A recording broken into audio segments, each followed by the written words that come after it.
Hello students, कैसे हैं आप सब। मैं हूं अभिशार सर और लेके आया हूं आप सबके बीच क्लास 6 का चैप्टर नंबर 2 का सेकेंड पार्ट का वीडियो। ठीक है, तो अभी आपका टेस्ट चलने के बाद ये आपका फर्स्ट वीडियो हो। आई होप कि आप सब पिछले वीडियो को अच्छे तरीके से समझ पाए होंगे। हम लोग उसके आगे अब इस क्लास में पढ़ने वाले हैं। ठीक है, चलिए हम लोग शुरू करते हैं। तो हम लोग को स्टार्ट करना था कहाँ से, रैपिंग से। ठीक है, तो डेटा रैपिंग जो हमारा है वहाँ से हम लोग पढ़ने वाले हैं, रैपिंग डेटा इन सेल्स। ठीक है, हम लोग का है रैपिंग डेटा इन सेल्स। ठीक है, ये क्या कहता है, when you type text which is too long to fit in the cell. जब आप किसी सेल में कुछ लंबा डेटा लिख देते हैं जो कि आपके सेल में फिट नहीं बैठता है, text overlap the next cell, text हमारा ओवरलैप कर जाता है अगले सेल में। ठीक है, if you do not want to overlap the next cell you can wrap the text. अगर आप चाहते हैं कि आप इसका डेटा दूसरे सेल में ना जाए तो आप उसको रैप कर सकते हैं। ठीक है, wrapping text makes all the content visible in one cell by displaying the multiple line. ठीक है, रैपिंग टेक्स्ट एक ही सेल में सारे डेटा को अरेंज करके शो कराता है। अब कैसे कराता है इसे हम लोग प्रैक्टिकल करके देखेंगे। ठीक है, as so here the tax cell B3 exceeding the cell boundaries, यानी कि यहाँ पे आप B3 में देख रहे होंगे, यहाँ हमारा कुछ बाउंड्री से बाहर डेटा चला जा रहा है, यानी कि एक सेल में डेटा नहीं रह रहा है, डेटा एक सेल से बाहर चला जा रहा है। ठीक है, तो अब अगला क्या है, move to cell B3, choose the home tab, click the wrap text button. यानी कि हम लोग रैप कैसे करेंगे इसको हम लोग यहाँ पे देखने वाले हैं। हम लोग क्यों ना प्रैक्टिकल करें, प्रैक्टिकल करने पर ज़्यादा समझ में आता है। तो हम लोग चलिए यहाँ पे प्रैक्टिकली करके देखते हैं। ठीक है, मान लेते हैं कोई भी सेल है, यहाँ पे मैं लिख देता हूँ दून्स पब्लिक स्कूल। ठीक है,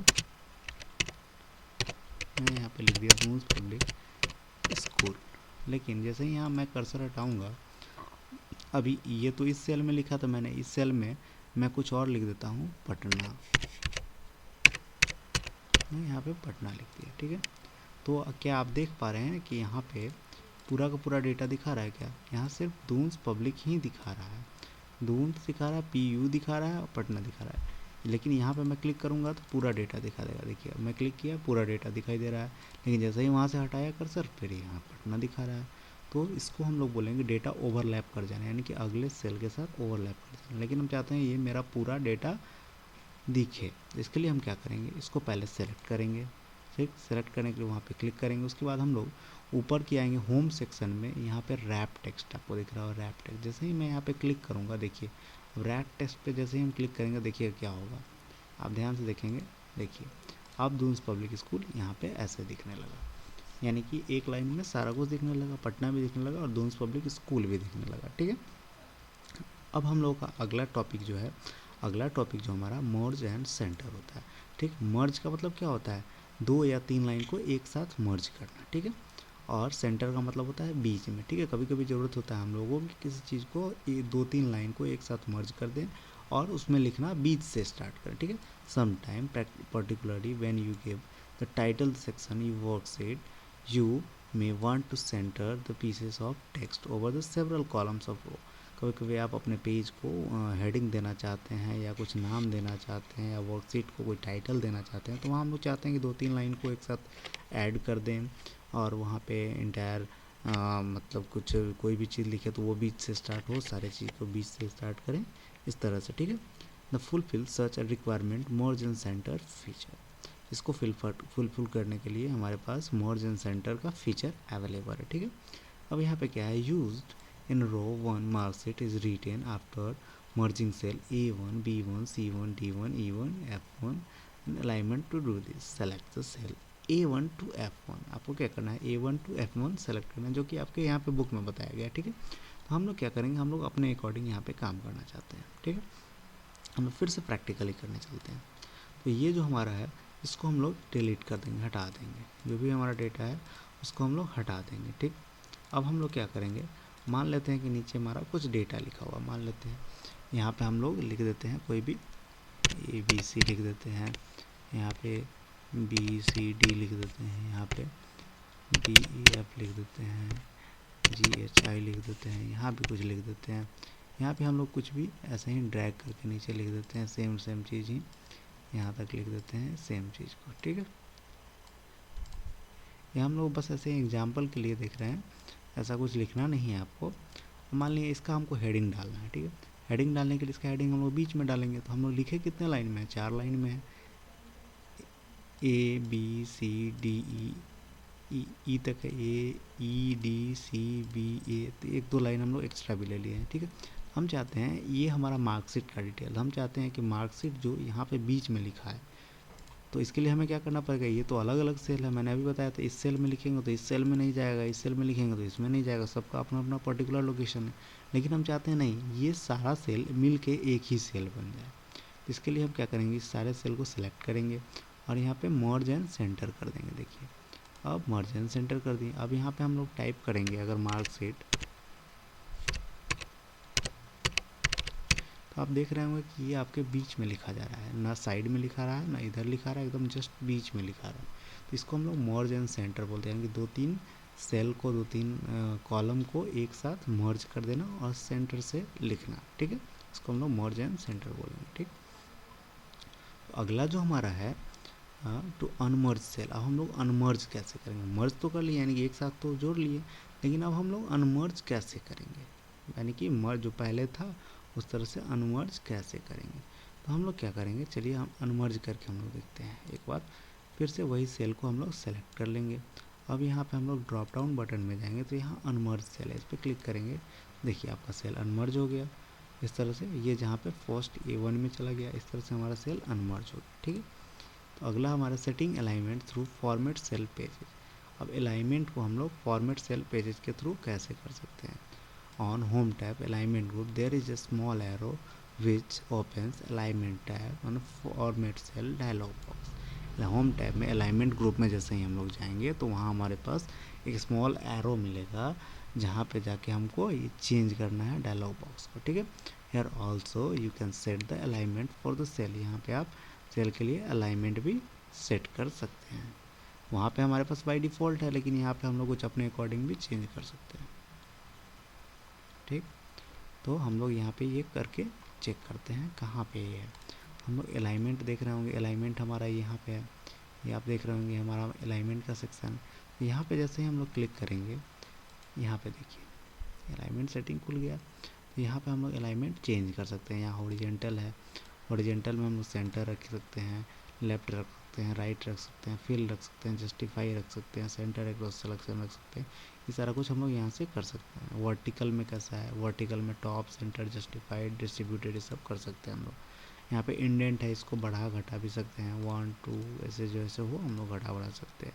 अब टेक्स्ट टूल में हमारा रैप टेक्स्ट है, श्रिंक टू फिट है, मर्ज सेल है, ये सारे कुछ हमारे पास कुछ ऑप्शंस है। यहाँ पे राइट टू लेफ्ट है, राइट टू लेफ्ट हमारे पास कंटेंट के लिए है, लेफ्ट टू राइट है, राइट टू लेफ्ट, दोनों में से जो भी हम लोग सिलेक्ट कर लेंगे वो हमारा काम करना शुरू कर जाएगा। तो ये आप लोगों को बस इसका डिटेल्स नहीं जानना है, बस नॉर्मल सा आपको जानना है, बेसिक जानना है इसके बारे में, और डिटेल्स आप लोग अगले क्लास में इसके बारे में पढ़ेंगे। तो हम लोग आगे की ओर बढ़ते हैं। तो अगला जो हमारा है, अगला हमारा सेक्शन है फॉन्ट। अब ये फॉन्ट क्या होता है आखिर।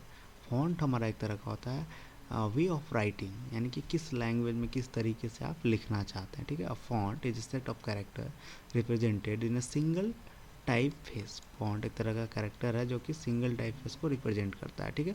Each character within a font is created by using the some basic style. हर एक तरह का, हर एक फॉन्ट अलग अलग स्टाइल को प्रेजेंट करता है, हर एक फॉन्ट का एक अलग स्टाइल होता है, ठीक है। Excel provide many different fonts. Excel में बहुत सारे फॉन्ट्स होते हैं, ठीक है, from which you can choose to change the font face. इसको आप सेलेक्ट करके अपना फॉन्ट फेस को चेंज कर सकते हैं, ठीक है। अब हम फॉन्ट को कैसे चेंज कर सकते हैं, ज़रा इसको हम लोग प्रैक्टिकल करके देखते हैं। तो अभी आप देख रहे होंगे कि आपका जो मार्कशीट है ये कैलवरी में लिखा हुआ है, ये हमारा फॉन्ट नेम का दिखाता है फॉन्ट है, ठीक है। ये जो आपका मार्कशीट लिखा हुआ है यहाँ पे, मैं इसको अलग कर दिया हूँ, ये हमारा मार्कशीट है कैलवरी में लिखा हुआ। लेकिन यहाँ से मैं जैसे ही ड्रॉप डाउन पे क्लिक, आप देख रहे होंगे नीचे एरो की तरफ, इस पर जैसे ही हम लोग क्लिक करेंगे तो यहाँ पे हमें बहुत सारे तरह का फॉन्ट दिखेंगे। ये सारे हमारे फॉन्ट है, ठीक है। ये देवनागरी हिंदी के लिए है, एरियल राउंड है, एरियल ब्लैक है, एलेग्रीन है, एलग्री FV है, कैलवरी लाइट है, और भी बहुत सारे हमारे पास कुछ फेमस मैं बता दे रहा हूँ। टाइम्स न्यू रोमन है, जैसे कि आप नीचे देख रहे होंगे टाइम्स न्यू रोमन है। देखिए अभी मैं टाइम्स न्यू रोमन पे जैसे ही क्लिक किया तो यहाँ पे लिखने का स्टाइल ये है, लेकिन अगेन मैं इसको चेंज करके कोई दूसरा मान लेते हैं कि हम लोग इसको सेलेक्ट कर लेते हैं। अब देखिए लिखने का स्टाइल अलग हो गया, फिर से हम लोग सेलेक्ट करके अब थोड़ा सा दूसरा, अब ये स्विगी यूआई ब्लैक को सेलेक्ट कर लिया, अब अलग हो गया। फिर से अब बहुत सारा मान लेते हैं हम लोग ये ले लेते हैं, देखिए लिखने का स्टाइल अलग हो गया। जो भी हम लोग फॉन्ट सेलेक्ट करेंगे उसके अकॉर्डिंग हमारा लिखने का स्टाइल चेंज हो जाएगा, ठीक है। अब हम लोग जानते हैं ये विधानालिस्ट इसमें अलग हो जाता है। अब इसमें हम लोग फिर और आगे की ओर बढ़ेंगे, और भी वाई यू जेनेटिक यूआई ये भी हम लोग ले सकते हैं। सब हम लोग अलग अलग तरह के हमारे पास फॉन्ट है, इसको हम लोग करेंगे, ठीक है। तो अगला जो हमारा है फॉन्ट साइज है, जो कि आपके बुक में है। अगला आप देख रहे होंगे चेंजिंग तो फॉन्ट साइज। फॉन्ट साइज को हम लोग घटा और बढ़ा कैसे सकते हैं। फॉन्ट साइज यानी कि कैरेक्टर का साइज, टेक्स्ट का साइज कैसे घटा या बढ़ा सकते हैं, तो इसको हम लोग देखते हैं प्रैक्टिकली ही, फिर देखेंगे। तो ये हमारा फॉन्ट, ये हमारा टेक्स्ट है, इसके साइज़ को हमें बढ़ाना है। साइज़ बढ़ाने के लिए हमारे पास दो ऑप्शन है। एक यहाँ पे आप देख रहे होंगे ए इंक्रीजिंग फॉन्ट साइज, ये आपका है डिक्रीजिंग फॉन्ट साइज, यानी कि इससे हम लोग बढ़ा सकते हैं, इससे घटा सकते हैं। और दूसरा ऑप्शन हमारे पास यहाँ पे जैसे हम लोग क्लिक करेंगे तो हमारे पास कुछ फॉन्ट साइज यहाँ पे 72 तक का दिख रहा है।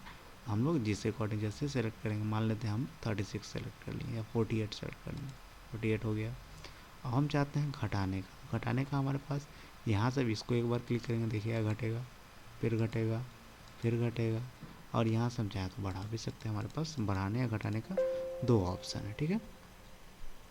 अगला हमारा जो टॉपिक है, अगला टॉपिक हमारा है चेंजिंग द फॉन्ट कलर। अब हम लोग फॉन्ट कलर को कैसे चेंज कर सकते हैं।